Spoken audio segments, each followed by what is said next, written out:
Asociación de Víctimas, defensor del pueblo delegado, jefe de la Oficina de Víctimas de la JEP, asesor de presidencia para la implementación del Acuerdo de Paz. Actualmente es subdirector general de la Unidad de Restitución de Tierras, docente de la Maestría de Derechos Humanos de la Universidad Cooperativa y miembro del equipo negociador de paz del gobierno. Doctor Gabriel, muchas gracias por estar presente, por este espacio que nos brinda y le damos nuevamente la bienvenida. Bueno, muchísimas gracias por la invitación a participar aquí de este espacio de diálogo sobre la paz con la Unidad de Planificación de Tierras Rurales y Usos Agropecuarios, la UPRA, compañeros de sector. Nosotros estamos en la Unidad de Restitución de Tierras, tenemos mucho trabajo en conjunto.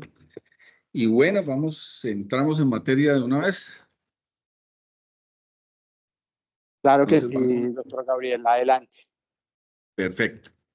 Bueno, entonces estos minutos que tenemos, vamos a analizar primero qué es el tema de paz, y que es lo que conocemos como transición hacia la paz.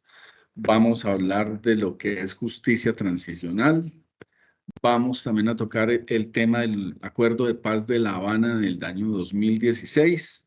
Vamos a hablar de paz total y terminamos manera de recoger todo esto en algo concreto, que es en lo que está ahorita el gobierno nacional, que tiene que ver mucho con lo que hacen ustedes, que es la transformación del territorio.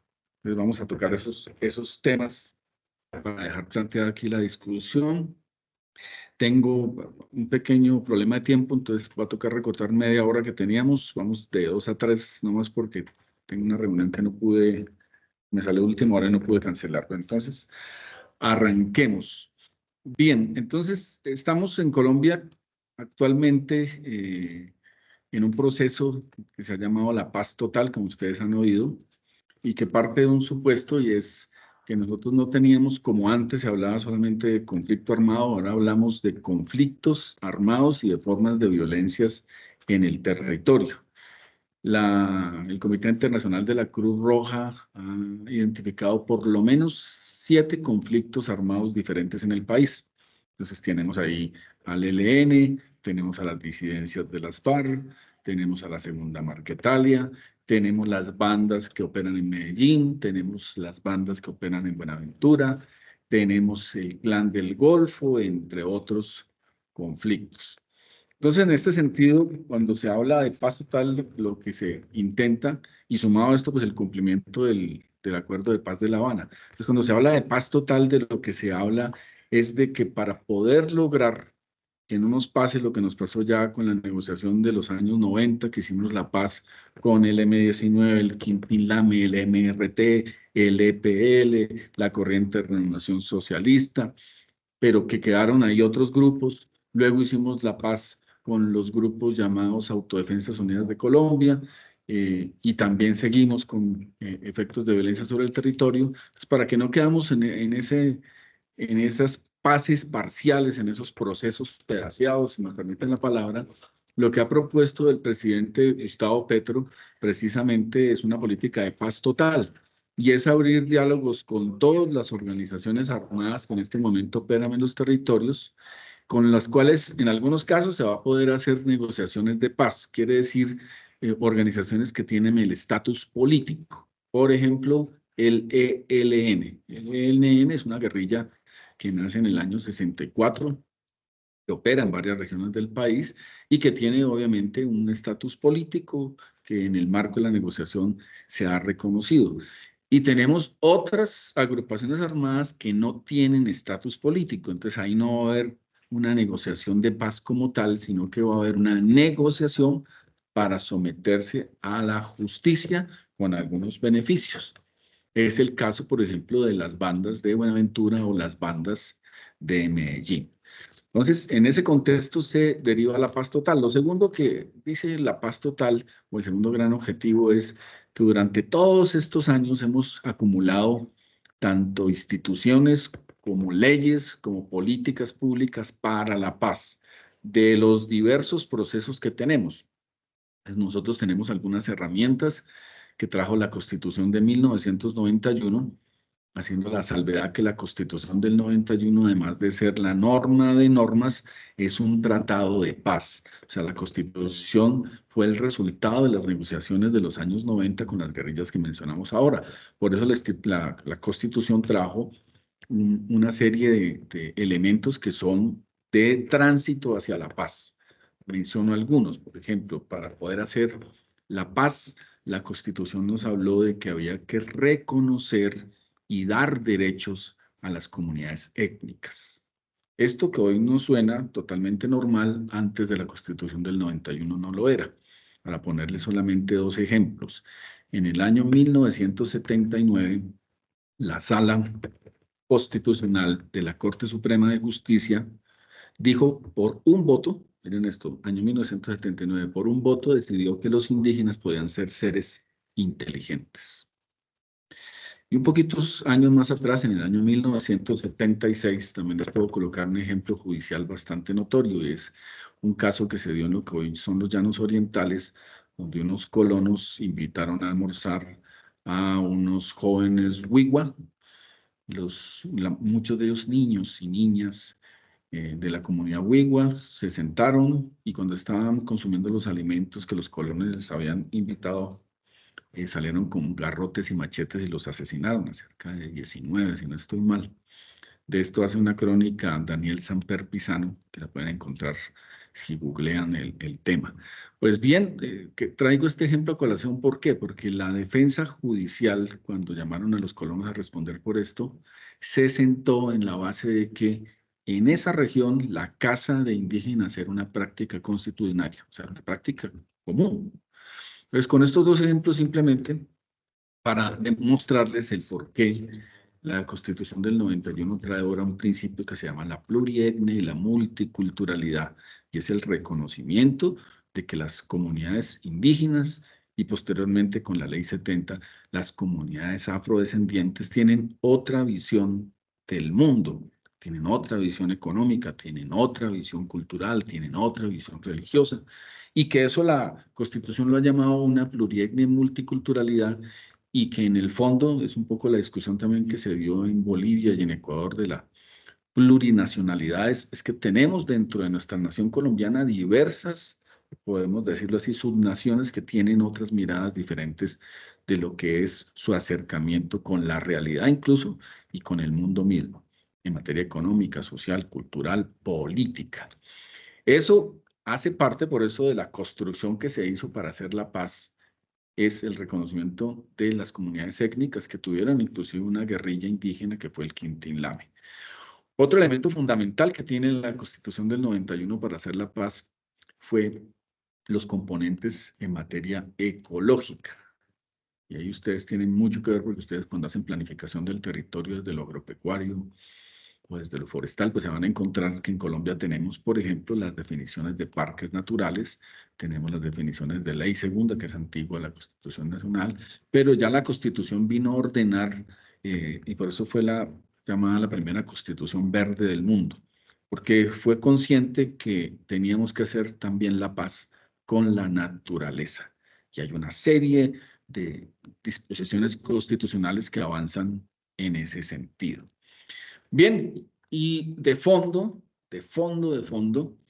el mayor o la mayor obligación o la mayor marco en la transición hacia la paz que tiene la Constitución de 1991, que repito, es un tratado de paz, además de ser norma de normas, es que el tránsito hacia la paz o el norte que nos puso, el camino de llegada que nos puso la Constitución de 1991 es lo que conocemos como Estado Social de Derecho.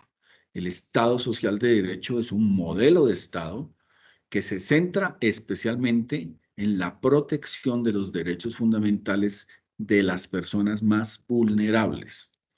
Estamos hablando, por ejemplo, de los niños y niñas, estamos hablando, por ejemplo, de las comunidades étnicas, estamos hablando, por ejemplo, de las mujeres en gestación, estamos hablando, por ejemplo, de las poblaciones vulnerables por su situación socioeconómica. Entonces, el Estado Social de Derecho, vuelvo y repito, es un modelo estatal que viene a suplir en principio las necesidades básicas de la población que más lo necesita. Por eso el Estado Social de Derecho se asimila a un concepto que luego viene y recoge en los acuerdos de paz de La Habana, que es la justicia social. Cuando nosotros vemos los acuerdos de paz de La Habana, dice, vamos a hacer un tránsito hacia la paz, nos vamos a demorar unos buenos años en lograr que la sociedad colombiana se reconcilie y tengamos paz en los territorios, pero ese tránsito tiene un punto de llegada que es la justicia social. Pues bien, la justicia social es una buena forma de definir lo que es un Estado social de derecho. Entonces nosotros tenemos ahí una diferencia con la Constitución de 1991 cuando hablamos de paz, y es que la Constitución es un tránsito hacia la paz. Pero a partir del año 1998, a nivel internacional se fortalecen la protección de las víctimas de los conflictos armados. Ya en 1985, Naciones Unidas había sacado una declaración de protección de las víctimas ante las violaciones de derechos humanos y los abusos del poder. Y luego ya en 1998 sale el Estatuto de Roma y crea además un ente que es la Corte Penal Internacional. Y el Estatuto de Roma básicamente lo que dice es que no puede volver a darse negociaciones de paz como se daban antes de este estatuto en el mundo, en donde simplemente se pactaba la paz y había prácticamente una ley de silencio sobre las atrocidades que habían sucedido antes de ese proceso de paz. Entonces, el Estatuto de Roma básicamente nos metió en algo que llamamos ahora la justicia transicional. Y la justicia transicional se sienta sobre 4 derechos. Es un tránsito hacia la paz, pero que tiene que ser guiado por 4 derechos centrados en las víctimas y la sociedad. Entonces, dice el Estatuto de Roma que las víctimas y la sociedad tienen derecho primero a la verdad. Y el derecho a la verdad es saber qué pasó, por qué pasó, cuáles son las consecuencias de eso que pasó y quiénes son los responsables. Nosotros que trabajamos con el tema del desplazamiento forzado y el tema del despojo, pues el derecho a la verdad que tienen nuestras víctimas rurales, que han sido víctimas de desplazamiento y de despojo, es saber qué pasó, qué fue lo que sucedió. Y lo que pasó tiene consecuencias o tiene causas o tiene orígenes económicos. Entonces, por ejemplo, nosotros tenemos muchos sitios donde poblaciones enteras, veredas enteras, inclusive corregimientos enteros, y en muchos casos tenemos municipios enteros que fueron desalojados. Y fueron desalojados porque en ese sector había un factor económico que era atractivo para ciertos intereses. No es solamente el grupo armado, no es la guerrilla, no es el paramilitarismo, no. Atrás de los desplazamientos hay una verdad económica. Y esa verdad económica, las víctimas y la sociedad deben conocerla. ¿Para qué necesitamos conocer eso? Necesitamos conocerlo porque la verdad genera efectos de no repetición. O sea, cuando ya empresas, por ejemplo, que hemos tenido, que han participado en despojos, ya son expuestas públicamente, tienen que venir a un proceso de reparación, ese proceso genera que haya un blindaje para que posteriormente eso no vuelva a ocurrir. El segundo derecho sobre el cual se basa la justicia transicional es el derecho precisamente a la justicia.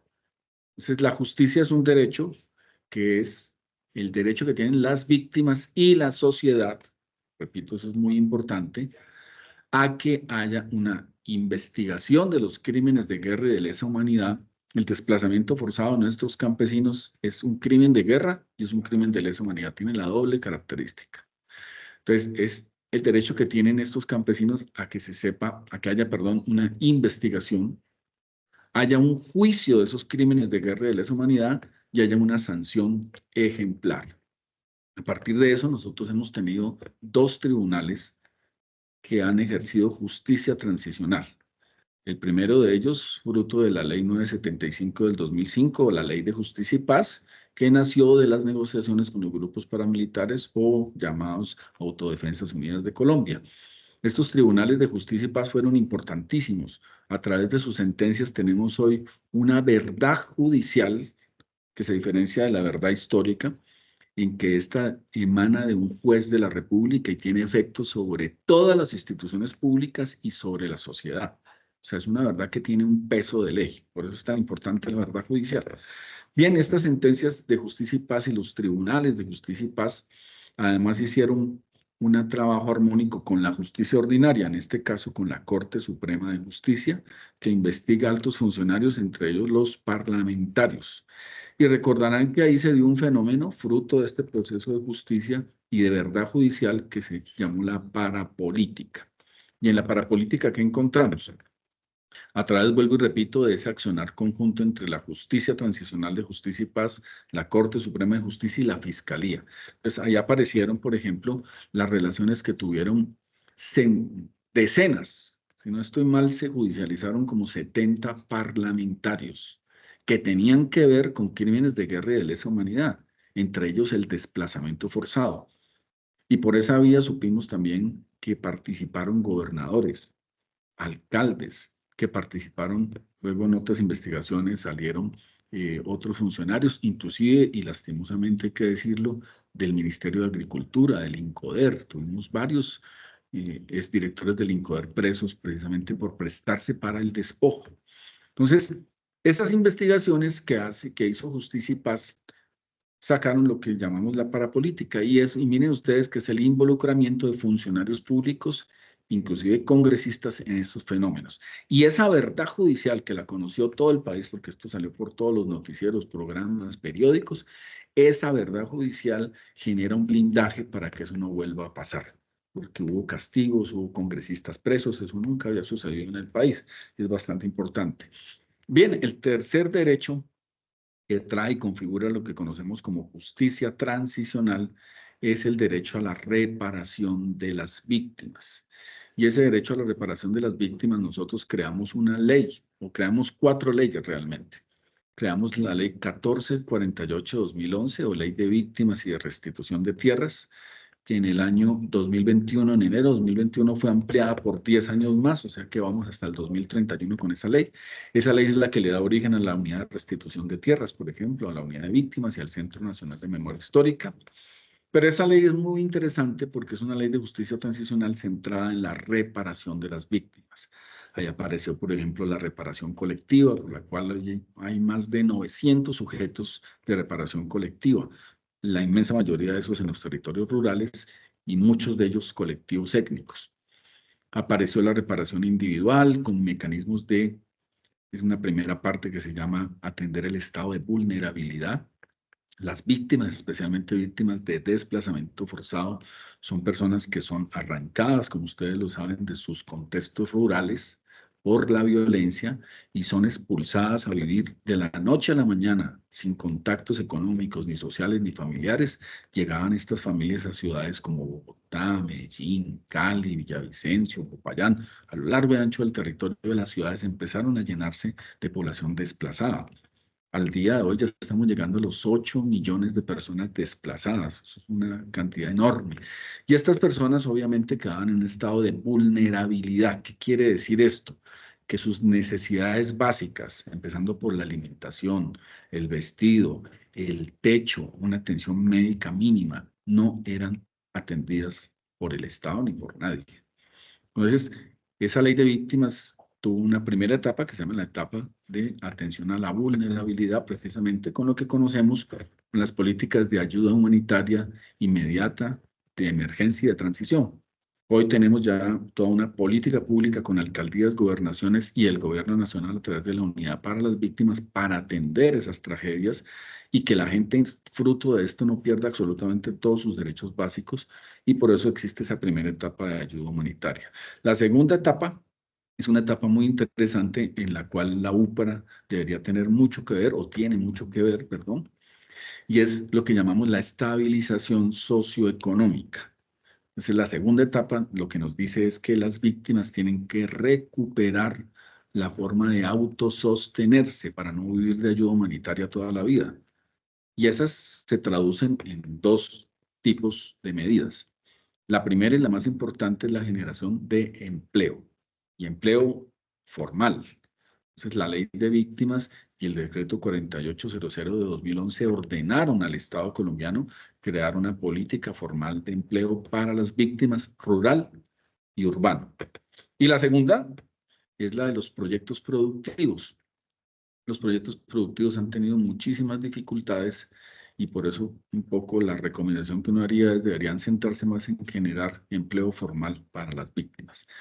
Bien, y esto tiene que ver mucho con la UPRA. ¿Por qué? Porque ustedes al encargarse de la planificación del territorio, sí pueden ejercer un trabajo mucho más articulado con la unidad de víctimas, con la unidad de restitución de tierras, para ver, en este caso, cómo tenemos planeado el territorio para que las víctimas puedan retornar al campo a ejercer sus actividades agropecuarias, forestales, ganaderas, entre otras.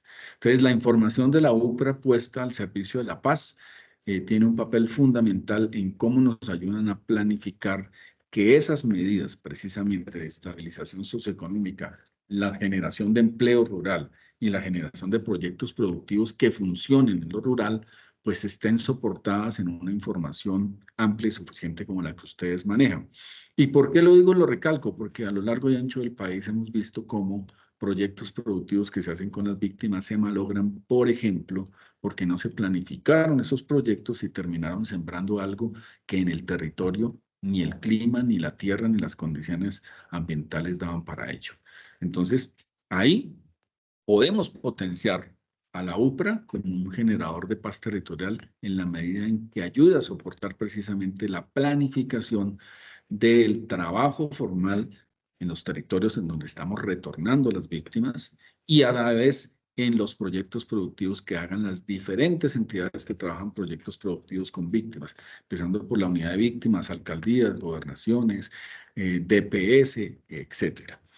Bien, y luego viene la tercera etapa de la reparación que trae la ley de víctimas, que es lo que llamamos la reparación integral.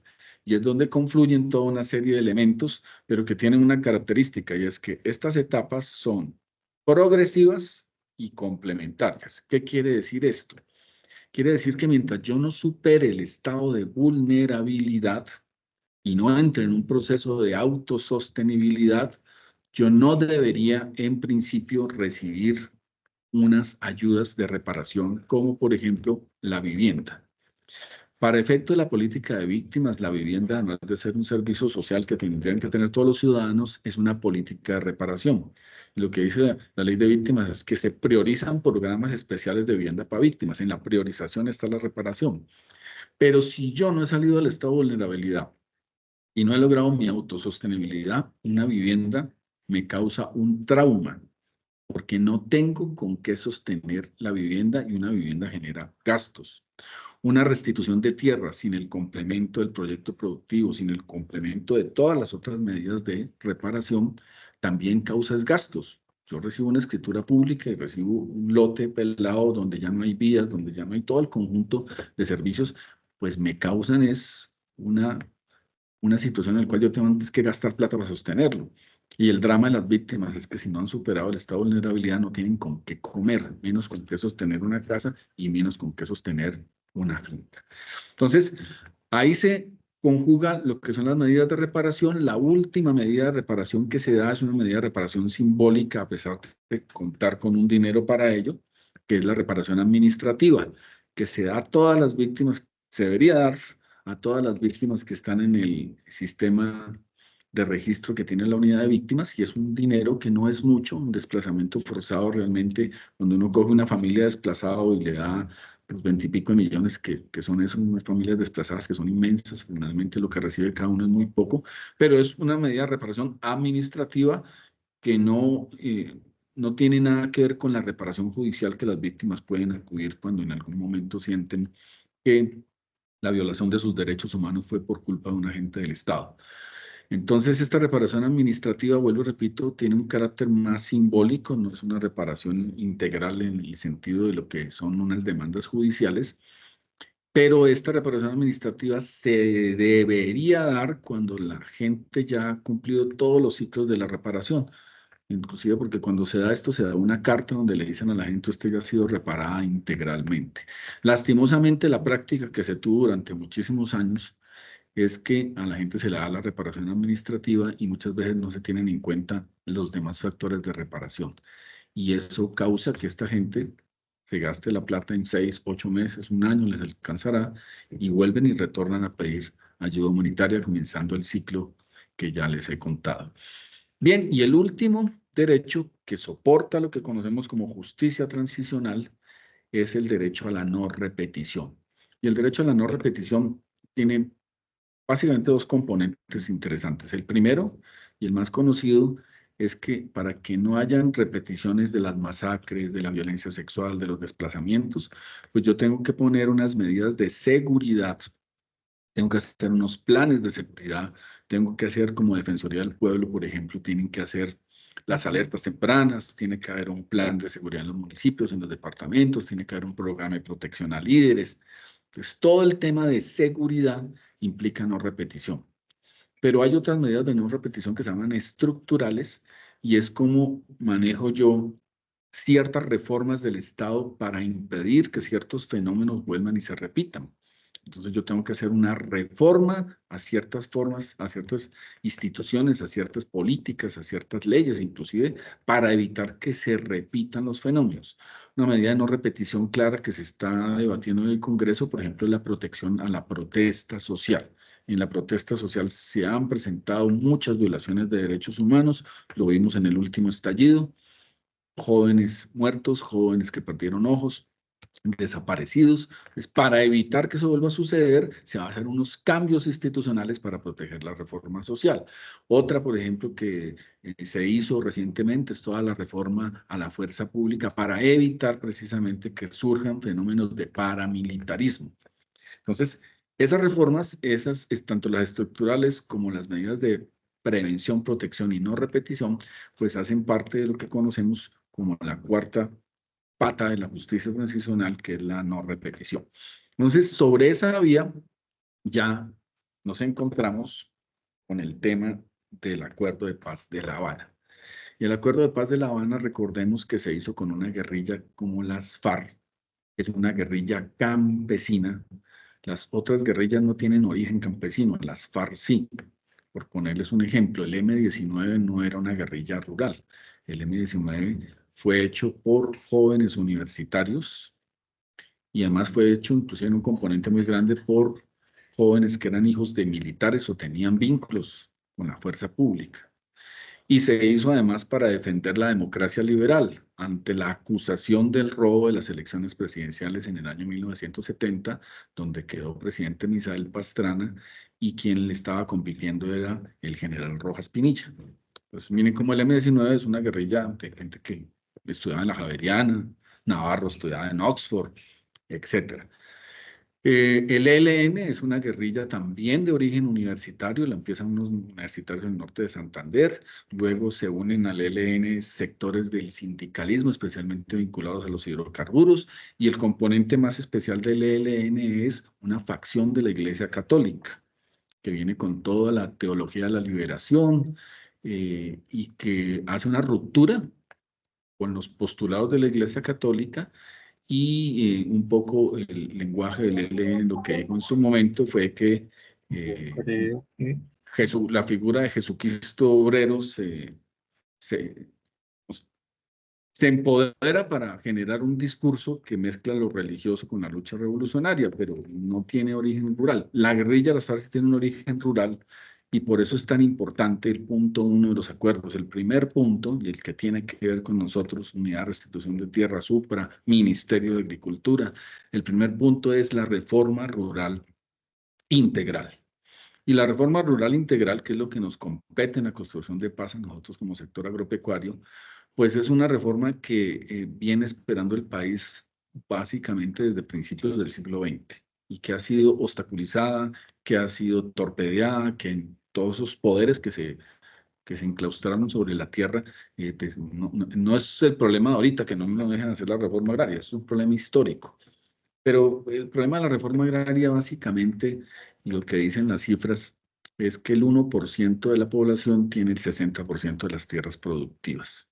Y eso es un escándalo de desigualdad, de inequidad, y ese acceso a la tierra es lo que nos tiene en los primeros lugares de desigualdad en el mundo. Segundo, las poblaciones campesinas pues han sido afectadas por la violencia.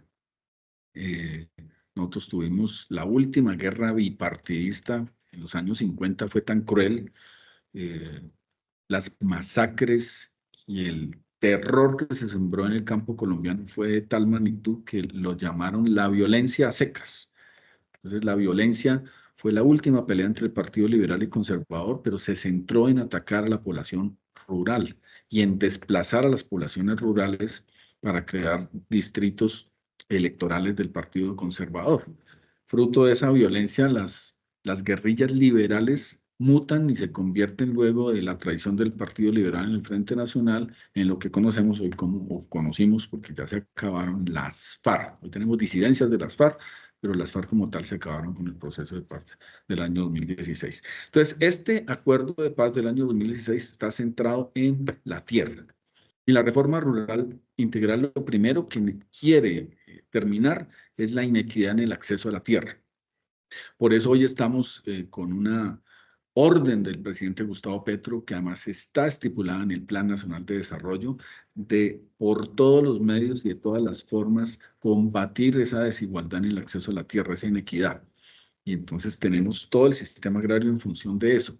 Y ahí la UPRA pues cumple un papel fundamental, vuelvo y repito, porque cuando vamos a dar la tierra, vuelvo e insisto, se da la tierra y los derechos sobre la tierra. Y el primer derecho es que la tierra y esa vocación productiva de los campesinos que se les negó durante todos estos años, pues vuelva a resurgir. Y ahí es fundamental, los estudios son fundamentales, la información, los datos, la caracterización de los suelos rurales del país. Esto no va a funcionar sin esa información tan valiosa que tiene la UPRA para que sobre esa información se hagan proyectos pertinentes y oportunos para los campesinos y de esa forma construir la paz en el territorio. Bien, la reforma rural tiene un componente especialísimo que es, vuelvo y repito, el acceso a la tierra. Tiene unas metas de formalización de tierra inmensas de 8 millones de hectáreas, tiene unas metas de entrega de tierras de 3 millones de hectáreas. Ahí es clave una agencia hermana que es precisamente la Agencia Nacional de Tierras, que es quien titula los baldíos que tiene el Estado, que es quien entrega tierra, compra tierra para entregársela a los campesinos y hacer la reforma agraria. Pero vuelvo, insisto y repito, no es suficiente la entrega de tierras si sobre esa tierra, entrega de tierras, no hay proyectos viables para recuperar los proyectos de vida de los campesinos, las campesinas, los indígenas y los afrodescendientes que durante todo este conflicto armado no solo han sido despojados, sino que han visto cómo el campo se volvió inviable. Bien, entonces la reforma rural integral además se combina con otros 5 puntos que van en diálogo. El segundo punto, ustedes van a encontrar del proceso de paz del 2016, es la participación política. Por esa vía hay un trabajo muy importante, que es organizar a los campesinos y campesinas como sujetos políticos en los territorios. Y cuando hablamos de política, estamos hablando de algo muy importante y es el poder. Hay que empoderar a los campesinos, por eso hablamos en ese sentido. Y tener poder es tener la capacidad de que las decisiones que se toman en el territorio parten de las organizaciones campesinas y no de actores externos como empresas privadas o incluso grupos armados. Entonces, empoderar las organizaciones campesinas es el segundo punto del acuerdo que se relaciona directamente precisamente con la reforma agraria. En ese punto también es esencial la participación política. Se hizo un partido en el cual se le dieron curules a las FARC en Cámara y Senado. Se creó una ley para darle curules a las víctimas. Ahí tenemos 16 representantes a la Cámara de los territorios rurales, que son las curules de paz que están en el Congreso. Y tenemos algo muy importante que se hizo en el 2018, que es el Estatuto de la Oposición, para brindarles garantías a la oposición política, tanto en los consejos municipales, las asambleas, como en el Congreso de la República. Bien, ahí estamos tramitando la ley de protesta social que hace parte de esos compromisos precisamente de la participación política. El tercer punto tiene que ver con las garantías para la desmovilización y la reincorporación de los miembros o los firmantes de paz de las FARC, ahí tenemos, digamos, un vacío muy fuerte en materia de seguridad que nos toca mejorar mucho porque se han asesinado cientos de firmantes de paz y se siguen asesinando. Tenemos que integrar, ahí la UPRA nuevamente cumple un papel fundamental en el trabajo articulado que pueda hacer o haga o esté haciendo con la Agencia de Reincorporación, porque todos estos combatientes, vuelvo y repito, esto es una guerrilla campesina, tienen que tener ahora un proyecto de vida y ellos tienen vocación campesina, quieren estar en el campo. Y la información, la planificación y todas las herramientas de apoyo que tiene la UPRA pueden ser maravillosas y las potenciamos de mejor forma para apoyar ese proceso que también es construir paz con los firmantes en los territorios rurales. Bien, el punto cuarto también tiene que ver mucho con la UPRA, ya van a ver por qué. El punto cuarto nos habla de la lucha contra el narcotráfico. Pero el punto cuarto sí se separa de la tradicional lucha contra el narcotráfico, porque el punto cuarto lo primero que dijo es, siente la sustitución sobre proyectos concertados con los campesinos. ¿Qué quiere decir esto? No llegue a quemar las matas de coca, no llegue a judicializar los campesinos, no llegue a atropellar a la gente, sino que llegue con instituciones que le digan a los campesinos, en vez de sembrar coca, por ejemplo, sembremos cacao. Y quien tiene la información de dónde se da el cacao, cómo se da el cacao, la planificación del territorio para sembrar y comercializar el cacao, pues es la UPRA. Por eso el papel de ustedes, vuelvo y repito, me parece a mí protagónico. Segundo, el punto cuarto dijo, no judicializa a los campesinos. Judicializar a los campesinos es judicializar la parte más débil de la cadena del narcotráfico. Judicialice a quienes lavan el dinero en Bogotá. Judicialice a los grandes ricos del narcotráfico. Los que se benefician del dinero del narcotráfico no están en el Catatumbo, no están en el Cauca, no están en Nariño. Los grandes ricos del narcotráfico están en ciudades como Bogotá, como Medellín, como Cali. Ahí están los grandes beneficiarios de los dineros ilícitos del narcotráfico. Y aún más, los grandes beneficiarios del narcotráfico no están ni en Colombia, están en Estados Unidos. De 100 millones de dólares que pueda producir el narcotráfico, solamente el 10% quedan en Colombia y México. El 90% queda en Estados Unidos. Y rara vez vemos que se capture un narcotraficante estadounidense. Entonces, el tercer elemento que plantea el punto cuarto de los acuerdos de paz es que Colombia debe liderar una conferencia internacional para debatir la lucha contra el narcotráfico. ¿Por qué? Porque Colombia y México ponemos los muertos, el subdesarrollo, la violencia, el atraso, pero acá no se queda la plata del narcotráfico. Queda un sobrante y la inmensa mayoría de esa plata queda en Europa y Estados Unidos. Y no se ve que la parte de Europa y Estados Unidos realmente esté luchando contra el narcotráfico. Entonces, se plantearon en esos términos cambiar la política antidrogas. Pero ¿por qué les decía que ustedes tienen mucho que ver ahí? Porque en la sustitución de cultivos de uso ilícito, la UPRA, vuelvo e insisto en esto, tiene un papel fundamental en la planificación del territorio para que los proyectos productivos le puedan competir a la coca, o a la amapola, o a la marihuana. O incluso cómo planificamos el territorio para que haya usos legales de la coca, la amapola o la marihuana. Hoy la marihuana ya tiene una legislación que permite producirla en términos medicinales.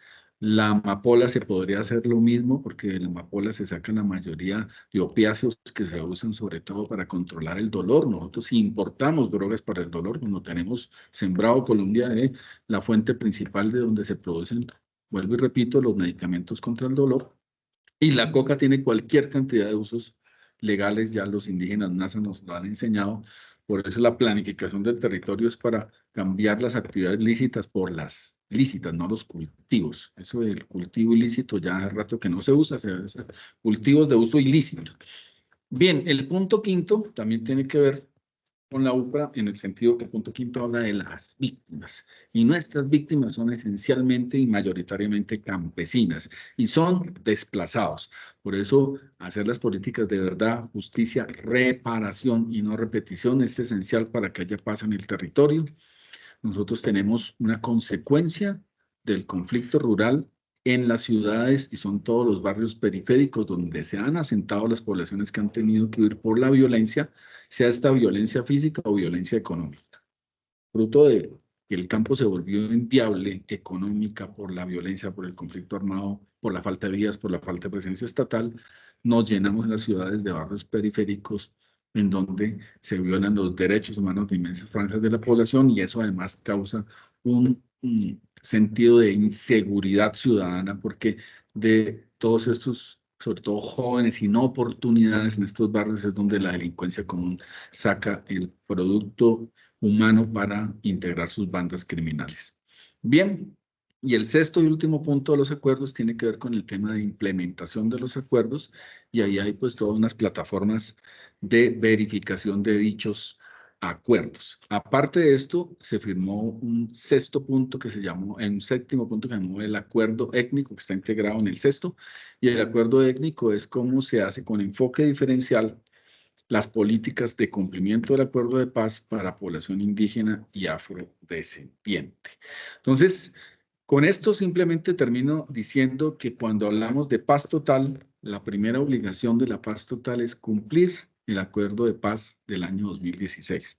Sin el acuerdo de paz del año 2016 no hay paz total y ni siquiera vamos a cumplir el plan de desarrollo. El plan de desarrollo está dispuesto, está construido en torno al acuerdo de paz del año 2016 y de la paz total, o sea, de las nuevas negociaciones que tenemos que enfrentar. Y segundo, el tema de la paz total, pues en este momento tiene un componente maravilloso que es la transformación territorial, que es con lo que quería terminar. Y la transformación territorial no es nada más y nada menos que en medio de los diálogos y aún sin negociación y aún sin agenda, lo que está haciendo el Estado colombiano en zonas como el Yarí, como el Catatumbo, es transformar con los alcaldes, con la sociedad, con las comunidades, y con el grupo armado con voluntad de paz el territorio desde este mismo momento.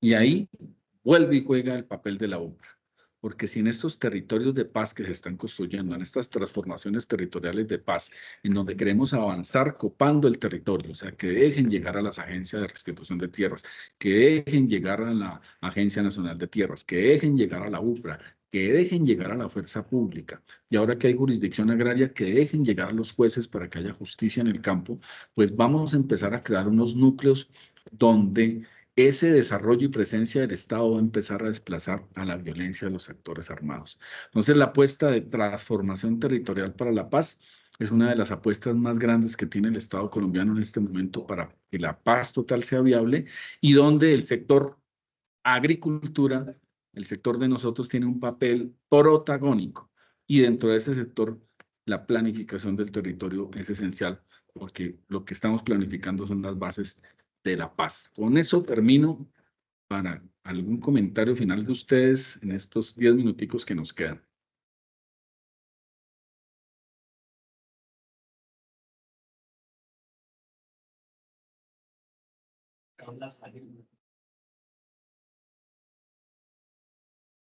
Si tienen alguna inquietud, también la pueden escribir a través del chat.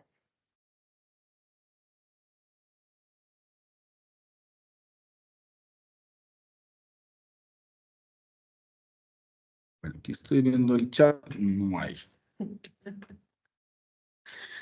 Bueno, dado que no hay preguntas, inquietudes, asumo que no entendieron o que entendieron muy bien. Entonces, pues darles las gracias por el envío. Ah, sí, Doctor, sí. hay una pregunta, Perdón, sí, señor. doctor Gustavo, tenemos la Perfecto. mano levantada por parte de uno de los participantes.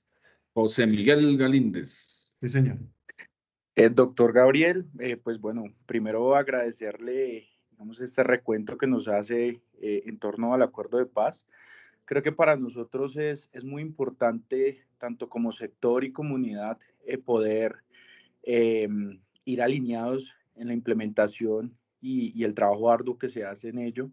y pues para todos los colaboradores, en mi caso, yo que soy abogado también de la unidad, pues para nosotros es muy importante, digamos, conocer el alcance del acuerdo, todas las sentencias que han surtido y han surgido en torno a ello.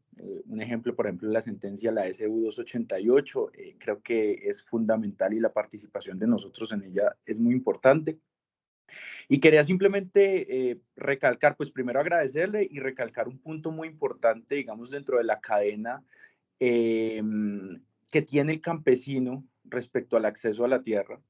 Y es que una de las cosas importantes y que nosotros como entidades que trabajamos en torno al campesino, que somos pro campesino, es que el primer paso es el acceso a la tierra, sí, pero simplemente el primer paso de muchos otros pasos más que tiene que garantizar el Estado colombiano para que el campesino se desarrolle plenamente como tal en su rol de campesino en el campo colombiano. Y es que en su momento cuando estuve, digamos, de coordinador de víctimas en la ANT, uno de los grandes retos y problemas que teníamos con el campesinado era garantizar, claro, nosotros garantizamos el acceso a la tierra, pero es después de ello, post acceso, es garantizar también lo que son los proyectos productivos, es garantizar la adecuación de tierras en el territorio, es poder articular todas esas políticas públicas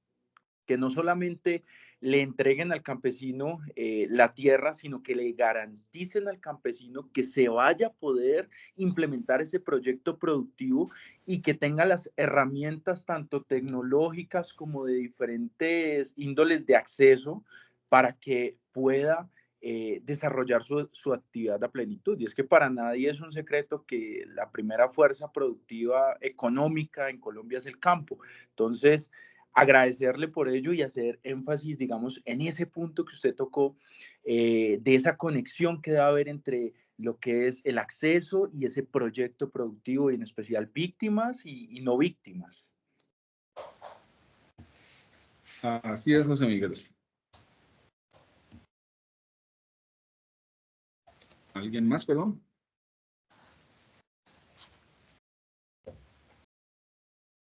Bueno, ahora sí parece que con el comentario... Clau. Ya. ¿Alguien? Sí, doctor, ¿cómo estás? Soy Mónica Cortés, soy asesora de comunicaciones acá en la UPRA y quería agradecerle por la charla y además agregar que de todos estos elementos que usted nos acaba de mencionar hacen parte, como bien lo dice, diría yo, como una nueva etapa de la UPRA también, ¿cierto? Hace unos años tal vez Correcto. estábamos un poco más concentrados en un ordenamiento productivo y ahora pues con estas directrices del nuevo gobierno pues también a la par que seguimos con el ordenamiento productivo, vemos toda la importancia de ese ordenamiento social, ¿cierto? De estar más cerca a los territorios, más de cara a los territorios, trabajando con las entidades pues como la URT, la ANT, la ADR, todos los que están trabajando directamente con nuestros campesinos. Entonces es como, digo yo, como una nueva etapa que también nos hace mirar y reflexionar todos estos desafíos y todo lo que se espera además por parte del Ministerio y las demás entidades y el gobierno en general, pero sobre todo los campesinos, todo lo que se espera del actual de la entidad. Eso quería agregar también, doctor Gabriel. Claro que sí, Mónica. Muchas gracias. Gerson Vázquez parece que tiene una pregunta. ¿Tienes abierto el micrófono, Gerson? Disculpen, no.